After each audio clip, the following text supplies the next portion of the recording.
to the bare minimum and build it back up. Now let me ask you, because you're a DJ, and let's take yourself back to back to this time period that this question was asked. You're a DJ. You see this genre that is basically scratching records, looping breaks to make people dance. They're chanting, they're call and responding, they're creating what is called hip hop. Did you think it was going to be a fad, or did you get it right away? I saw the potential, but you got to understand, I also watched disco come in and die a quick death. Mm-hmm. Okay, right. I saw the potential of hip hop, and it's real hard to see a new musical genre come in and see the potential of it long term. Because I didn't see a problem with disco. All right, I named myself after this shit. I didn't see a problem with disco. But what killed disco? White men can't dance. White men can't dance. And all of a sudden, disco sucks. Like disco that, sucks. That's what happened, okay? Understand this. Wow. Two things happened to disco. Disco got associated with homosexuality, okay? Because up in New York, that was some, and in LA, shit, they had some flamboyant clubs, and even if you wasn't gay, you might look like you was gay. Right, I saw some of your old pictures. Your shirt, fuck you. Your shirt be tied up. I mean, look at Soul Train. You got guys who, they might have been straight as an arrow, but they had the midriff shirts. That was the style back then. You had the midriff shirts. You might have been straight as an arrow, but you might look a little suspect. There's a picture that somebody posted on Facebook or Instagram about with the Isley brothers on the picture. Okay, it's the Isley brothers, and Ernie Isley got on a midriff shirt. Mr. Big looking very suspect. Okay, and they comparing them to the rappers of the day. Ain't nobody ever accused the Isley brothers of being anything but some musical gangsters. Okay, that's the only thing they ever been accused of. You had never heard no scandals other than they ran Teaneck, New Jersey. Okay, right. They was the only brothers that ever was on. They were the first ones to understand the game enough to leave Motown with a hit record. They left Motown after they dropped This Old Heart of Mine. Okay, then they went to CBS and got their own imprint, and they never had nobody on that label but them. I can recall. Man, when you told me that about a year ago, that tripped me out. I had no idea. Nobody and you also ever said been James on Teaneck records but the Isley brothers. And you said James Brown did the same thing, right? James Brown got his own imprint on Polydor Records, but James Brown had JBs, he had Lynn Collins, he had a bunch of other people. They was all under it. He'd take his band and break it. Like he did the same thing George Clinton did and broke his shit down. Take the background singers, make them Brides of Funkenstein. Over here you got the Horny Horns, and James Brown did the same thing with Maceo and all the other cats. So you got a guy who they realized, oh shit, they paying $100,000. So I'm gonna take. They want me over here, but I can't go because I'm contracted over here. I'm gonna send my horn section. Okay, I'm gonna produce the horn section. I'm gonna let Maceo go over there because they was only signing James Brown. They didn't sign the James Brown band. Same thing with George Clinton. George Clinton had a Parliament and Parliament Funkadelic, Brides of Funkenstein, Parlette, Bootsy. He had all these folks that was all of his band members. But he gave them all record deals. And he probably took a chunk of the money to produce the record, but still, that was the game back then. Damn, man. Good shit. Let's keep going, man. Got about 10 more minutes. Cashcam7 says, peace and much respect, fellas. You know what, actually? Let me do another one. Someone who came before that, sorry. Gotta go in order. John 1 says, Lonzo, do you know any members of Ice Cube's group, the Lynch Mob, JD, T-Bone, Shorty, any of them? Nope. A lot of them cats, they came after me, and I never really, cause you got too many politics involved. I don't do politics. You got, I don't want to be caught over here hanging with the Lynch Mob and realize the dog pound, I'm a universal dude, and I don't, if somebody got a beef, I don't want to get, that nigga snitching, that nigga over hit and all, so I just kind of stay away from everybody. I knew Q, that was it. Yeah. I will say that album is dope. As a hip hop fan, that album, that Gorillas in the Mist album, is it was dope. So, it was dope. Yeah. Oh man. I know Dub C, but the rest of the cats, I don't really know. Oh, okay. Did you? So talk to us about Dub C.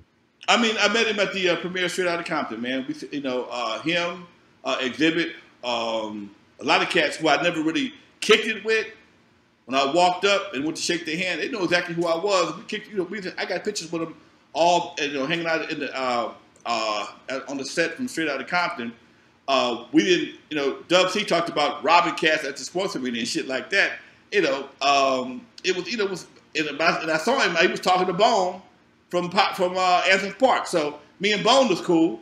So it just was a universal. That's the homie type situation, and I kind of left it like that. Yeah. And when you say Bone, you're talking Claiborne Sloan, right? Yeah. Okay. A very prominent figure in L.A. How did you guys meet? I'm just curious. Eve After Dark. No shit. He goes back to Eve After Dark. Bone used to manage what's your brother? High C. Talk, dog. See, you fucking always keep going, dog. Talk to me about Claiborne Stone and High C. Bone used to manage High C with brother from High C, Second to None, High C quit, all of them. Mm-hmm. So when High C first came out, High C was on my partner's label, Steve Yano. Okay, a Scandalous record. He was on Scandalous Records. And Steve wanted to get some exposure in the club. So I didn't even know Bone was his manager until he showed up that day. Me and Bone had interaction at the club. Anytime there was an issue, he was one of them cats I could go to. Hey, Bone, can you put a lid on this for me? All right, Lonzo, I got this. And he was managing High C. And I forgot what it was, like a couple dollars they wanted to perform. So I paid him, and we just kicked it. Him and my nephew was super tight. And we got a lot of respect for each other. And at that time he was managing High C. Yeah. Look up the Claiborne Sloan story. I hope I'm not messing his last name up. Cleabone. Okay, there you go. Yeah. Look up his story. Sloan. Yeah. He was on a very cool documentary called The Bastards of the Party, which is talks about the inception of the Crips and the Bloods, how they kind of I guess loosely went from Black Panthers to to what they are today. And yeah, very interesting cat. That's dope as hell, man. Yeah. Actor, movie producer. Yeah. Training Day. He's one of the big reasons why Training Day was able to go into the jungles and do their thing. Yeah. Yeah. Well, shit, man, we got about 5 more minutes. What's coming up next? And before you talk about what you got coming up next, I got to encourage everybody to go into the archives, check out this week's video. Alonzo did a dope ass interview with Reggie White Sr. We all know Reggie White Jr. story. We've seen him everywhere. Reggie Wright. God, sorry guys. I know the name. I'm just messing it up. But Reggie Wright, and it's dope interview. So make sure you guys check it out. But what do you got coming up this Thursday? Man, I'm looking to get Huey Taylor. Okay, the name has no hip hop references, no hip hop reference whatsoever. But he was the captain. He was the captain of the police department, chief of the police department in Compton. Reggie was under him. Okay, and all these guys started with me at Dudos.